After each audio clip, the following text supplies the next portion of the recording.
Hello, thank you for checking out the channel. My name's Robert with Society Case Files, and I'm coming to you today with a build video. Initially, this was going to be a build video for two characters, Karlina von Carstein and a Space Marine Lieutenant, but the video was over an hour long, and I decided to trim it down so that it's just one character at a time.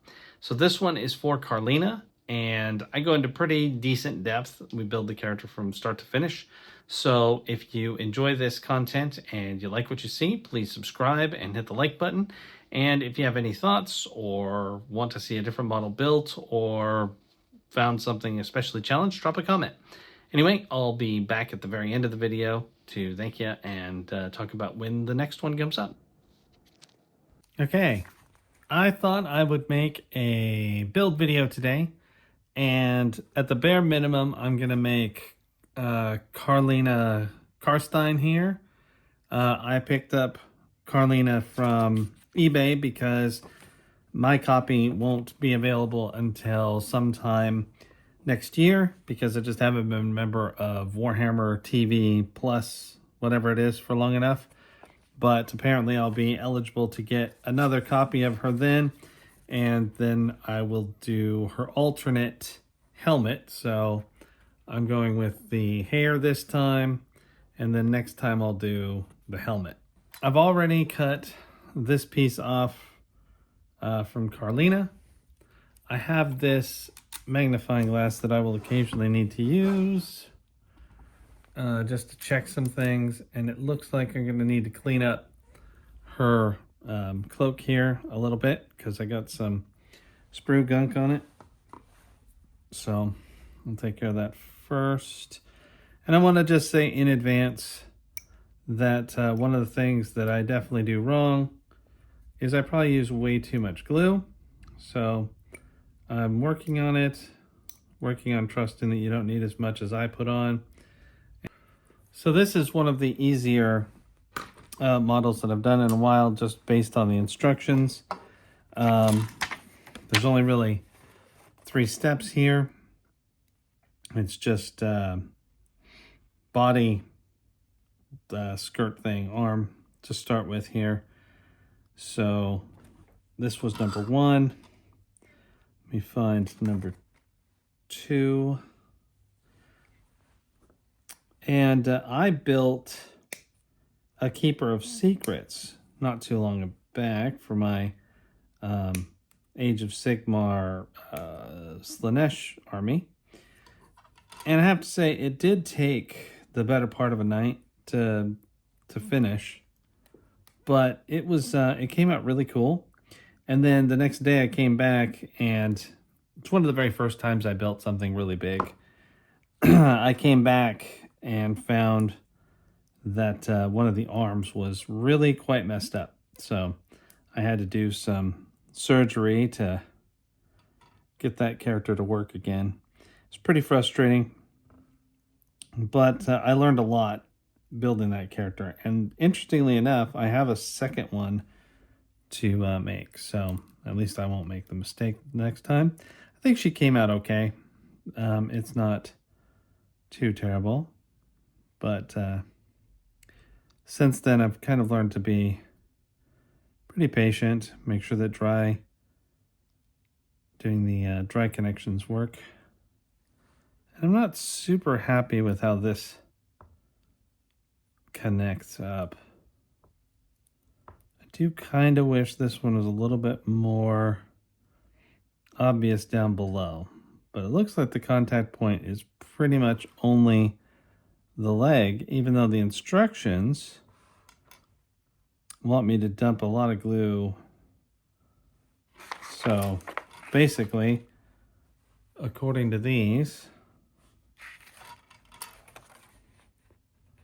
I'm supposed to be putting glue all on the hip here and down a little ways, possibly to right there. So I guess that means that this whole part is technically dipping into that indentation down there, but I don't really see that, but whatever. I grabbed a brand new glue to do this because my other one was running out completely. So hopefully this does the trick today, and I don't have any weird glue challenges. Once these glues get a little, once these glues get close to empty, they just become a real pain in the butt to work with. And then I'm basically squeezing so hard that I end up with a sore hand. So I have these little clips that I bought from Amazon, and they can bend any which way.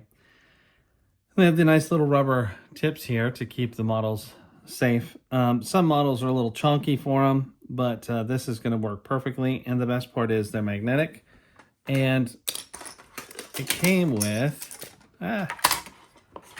a whole case, so you can actually use the case itself to put the model pieces on and then set them aside if you want to let them dry for a moment, just to make sure that they are nice and firm before you move on to another part. This, in my opinion, is absolutely essential for smaller models like the Daughters of Cain, anybody spindly at all, Night Haunts, even some Sisters of Battle stuff. It's really nice to have the ability to just put these aside. My tray here that my light's on also is metal, so I can attach her half over there, and while I'm waiting, I can hunt down number 3, which is this sword piece here, and then get it ready. Very tight little connector there, probably tighter than I would normally like. And I don't know if anyone else has noticed, but I certainly have seen plenty of these that have way too many connections on the sprue. And it's like, even this helmet, I'm not entirely sure it was necessary to connect it 3 times. Maybe it was, just because we have these parts up here. But some tiny helmets for Space Marines have more than 2 connections. And then stuff that looks exactly the same has 1. Like even here. Here her hair, which is just as crazy in my opinion, and she still only has 1 connection for her on the sprue. So it's not as bad as some things. I've noticed a lot of really crazy stuff, like you're building a character and you find out that the hand is separate from the body, even though the hand is like smaller than your thumbnail, and they could have just as easily put it on there. I suppose that in those cases it's because they want to make it so you can put something else on there. But it's still kind of frustrating when you're just trying to follow the normal instructions, but it's not for me. All right, so this arm is pretty much ready to go, and I'm fairly certain that this is fine. So if you just pinch it and let it fall in your hand, it's fairly safe. It doesn't get too jarred. Of course, I am the absolute master at throwing things on the floor, whether I'm cutting off a piece of a sprue or trying to work with something small. I can almost guarantee that I'm going to toss something at least once on the floor. It's just my lot in life. So the sword bends outward according to the instructions. And it's going to go on this side, I guess. Let me see.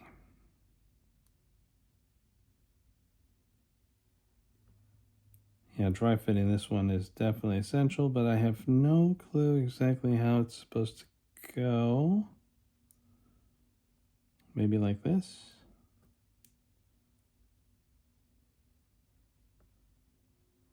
Something like that. Yep, there we go. So there's a little piece here, this little tiny bit, that is going to kind of tuck up into the model right in the shoulder piece. So I'm going to sneak it in there with a dry fit. Oh, there it is. That's how you do it. So if you could see, and I'll try to zoom it in when I edit, is that there's a piece right here and it just goes chunk, and it's very easy at that point. So I just need to throw some glue on that portion and the arm will be on in no time at all.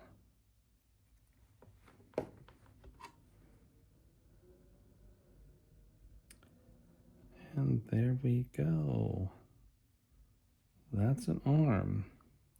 And it's also nice because on the back here, you can kind of see that the little square bit will be flush.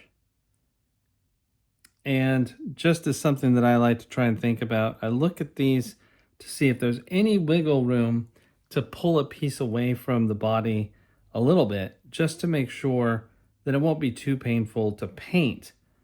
So in some cases, that's not possible. But in this case, even though this sword is really darn close, it won't be that hard to get a paintbrush in there to get her leg right in this section there. But other than that, that part is done. Let's just set her down there. And we'll see. So that was 1, 2, and 3 on the instructions. It looks like it's going to want us to do her cloak, which is number 4, and that's here. This very large piece.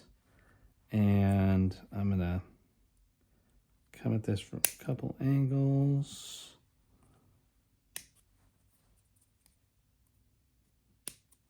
Now these bigger pieces are usually not a problem for me. It's going to be pieces like this that I'll probably drop on the floor and go scrambling for it. In that case, I won't record that waste of time. I'll just go crawling around on the floor without it. Also save people the string of profanity that comes with that sort of thing, because it drives me absolutely crazy. Dealing with clumsiness, it's not exactly something that I can do much about, I guess, because I've been trying since I started in December. So the very first thing I built and really flubbed. So I should say that I got into all this with the intention of primarily doing Sisters of Battle, because I'm a huge fan of the Sisters of Battle. So I ended up buying a kill team of the novitiates, and then I also got some Necromunda stuff because I love Necromunda. So I did my novitiates a little too early, and to be perfectly honest, they got pretty messed up. Okay, so before I go on about my Sister Battle story, it looks like my sword, if I can't move it forward, and I can't really, is going to probably be partially covered by this cape. Let's see if that's true with my dry fitting. Maybe I'm lucky. I'm not even liking the dry fitting. And her arm is being a pain in the butt. There we go. So if we come at it from the arm side, it makes more sense. So coming at it from this side, where her arm lines up to her shoulder pad, makes a lot more sense, and then she dry fits no problem. However, her sword does touch the cape right here, so that will make it a little more challenging with the paint, but whatever. There's only so much you can do. So let me get some glue, because it makes contact all along this side here, probably right along there as well, and up into here. So not too much.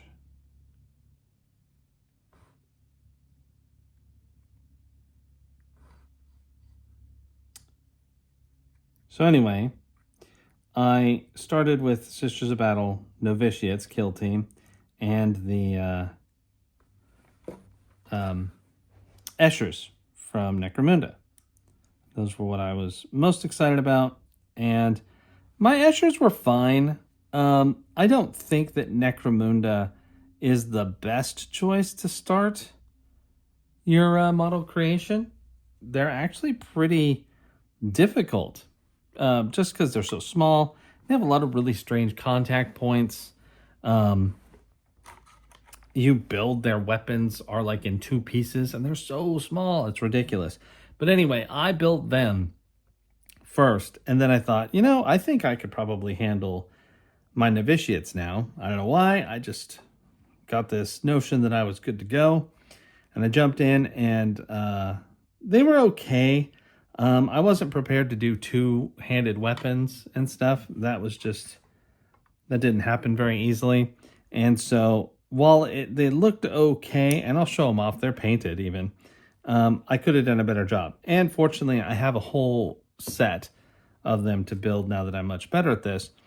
But interestingly enough, my novitiates suffered the most because I primed them one way, and then without really realizing what would happen, I primed them another way, and they got a little melted in the face. So while they're painted and they're cool in a way, I did buy another set of those as well so that I could do them properly and treat them with some respect, because they deserve that. Anyway, so we're going to build this goblet. That's down here on step 2, where all we do is put the head on and put her gauntlet in her hand. But the gauntlet has to be assembled before it can go into the hand. So I'm going to try and do this with a very little amount of glue. Failing and putting way too much. Might be as good as it gets. So there it is. The tiniest goblet ever. And this is going to go in her opposite hand from where she was using her sword. And we'll do that in just a moment.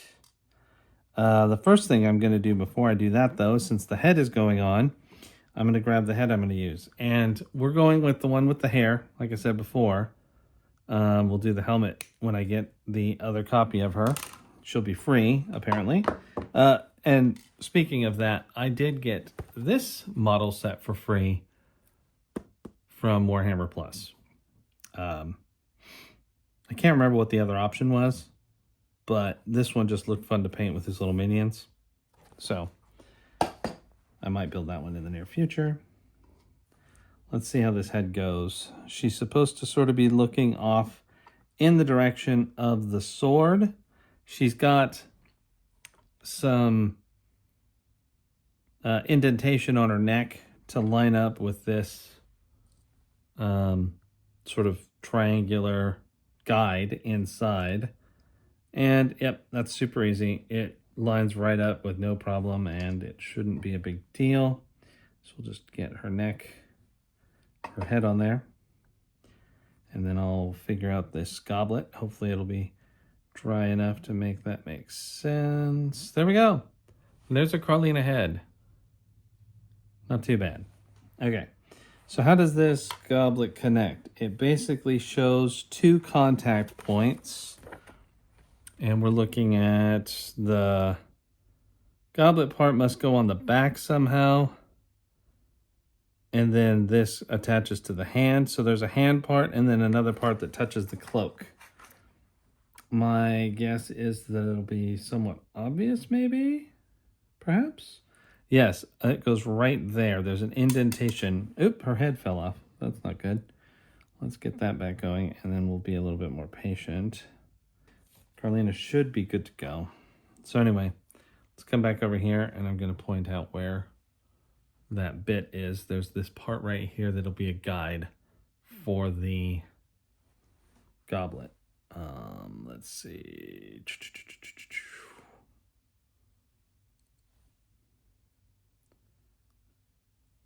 And her hand should make it easier. But oh, it's even easier than I thought. There's actually a hole in the side, and that's where this part goes. I'm gonna see how this can slide in. It's not simple, I'll tell you that. Kind of go, it should go, oh, you know what? It'll be a lot easier when I put glue in it. And then the hand will connect right there.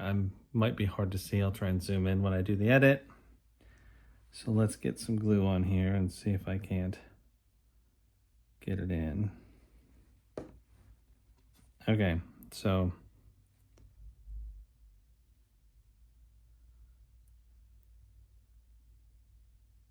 I'm a little intimidated by this for some reason, so I'm kind of holding my breath. I just smushed the goblet a little because I'm a heavy-handed ass. Let's see if I can fix it.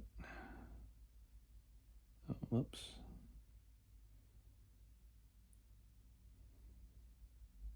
So in some cases, you know, there's mistakes to be made like this, where I've messed up the goblet a little bit, since it had this random and totally unnecessary part that goes with it. And something early on, I was like really upset about that kind of thing. And I'd be like, oh my God, I ruined this model. It's totally over, blah, blah, blah. But I've become a lot more chill about that, because pretty much I've been able to fix everything that's been a problem in some way or another. So like even this one, it's been a little bit of a pain in the butt. It's ultimately not that big of a deal, because now I will sort of let it settle. Try not to mess it up too much. And I'm okay with what I'm seeing here. I mean, she's letting it spill, so maybe it is a little cracked. Okay, so now that she's pretty much done, she just needs to be based. And there's another little piece that goes on the base, and it's this strange sort of skull that looks like it's been staked with some wooden, like a wooden stake. So I'll pop that off. I almost feel like I should put it on first and put it as close to this side over here as possible. Spin it around so that it's facing this way. Put it like right here, I'd say. So we'll do that first, and then we'll put her on. And then she can go over and dry for however long. So I'm going to do it just like that. And then I'll put her sort of facing it a little bit. So she'll be on the base roughly like this. It's not exactly how they have it. They look like they'd rather me do it like this. I guess I'll do it like that. That way the little head is sort of directly under the sword. Maybe move it over just a little bit to make it easier to paint. All right, let's get some glue on her to make sure she didn't fall off. There's a lot of contact points on this one, which is nice. A lot of Sigmar stuff, they have contact points that are pretty minimal, tiny. They're like parchment, sort of like a Sister of Battle. One of their weird parchment things, like the Living Saint or something like that. And while I think they look cool, it's a little frustrating because in some ways it's like, oh, that's really dangerous though. All right, there she is. Here's Karlina. She's ready to be dried. She looks pretty darn cool to me, and I'm thrilled. I have a lot of vampire models. Vampires are my thing. That's why I do Blood Angels. So I had to have her. As soon as I saw that she was available, I had to have her. So anyway. All right, thank you very much for watching the video for building Karlina von Carstein. I appreciate it. If you enjoyed the content, please be sure to leave a comment, subscribe to the channel, and give me a like. And I'll see you next time with the Space Marine Lieutenant. I'll chop that one up, have it ready, and then you can see how I went about that. It has a lot more beginner questions and stuff answered, so it should be kind of fun. Thanks. Talk to you next time.